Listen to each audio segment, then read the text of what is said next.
বিদঙ্গ.com-এ তোমাদের স্বাগত। আমি নীলাঞ্জন, তোমাদের ম্যাথসের টিচার। তো আজকে যে অঙ্কটা নিয়ে আমরা আলোচনা করব সেই অঙ্কটা দেখো স্ক্রিনে দেওয়া আছে। ক্রয় মূল্য ও বিক্রয় মূল্যের অনুপাত 25:24 হলে লাভ বা ক্ষতির শতকরা হার নির্ণয় করো।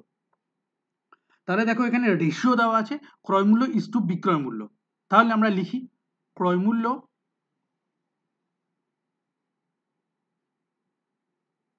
ইস টু বিক্রয় মূল্য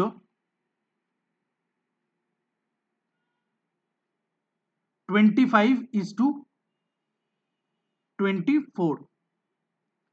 তার মানে এইখান থেকে আমি যদি লিখি, যদি ক্রয় মূল্য 25x টাকা হয় তাহলে বিক্রয় মূল্য কত হবে? বিক্রয় মূল্য হবে 24x টাকা, যেখানে কি x হচ্ছে একটা কনস্ট্যান্ট বা ধ্রুবক। যখন এই রেশিওতে দেওয়া থাকে তখন আমরা এটা ধরেই নিতে পারি, তাহলে x হচ্ছে একটা ধ্রুবক বা ইংরেজিতে বলে কনস্ট্যান্ট।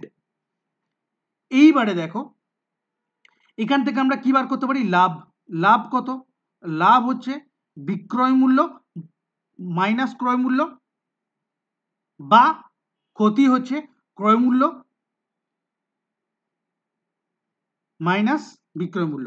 দেখো এটা ডিপেন্ড করছে পুরোপুরি, লাভ বা ক্ষতি ডিপেন্ড করছে পুরোপুরি কিসের উপরে? আমার ক্রয় মূল্য এবং বিক্রয় মূল্যের উপরে। ভালো করে দেখো এখানে ক্রয় মূল্য হচ্ছে 25x টাকা আর বিক্রয় মূল্য কত হচ্ছে 24x টাকা।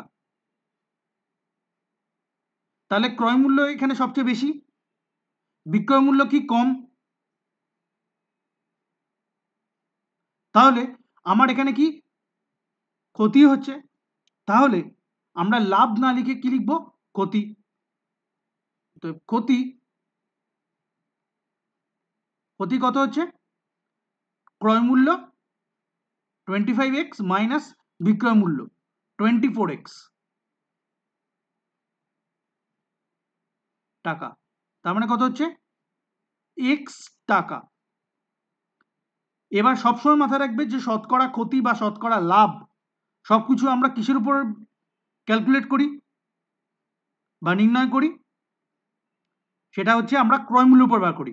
তাহলে পার্সেন্টেজ ক্ষতি, সেটা হচ্ছে কত টাকা ক্ষতি হচ্ছে? x টাকা, ডিভাইডেড বাই কত? ক্রয় মূল্য 25x ইন্টু 100%।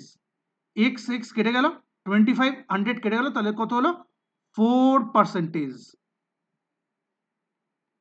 তাহলে শতকরা ক্ষতি, বা আমরা লিখতে পারি ক্ষতি ইকুয়াল টু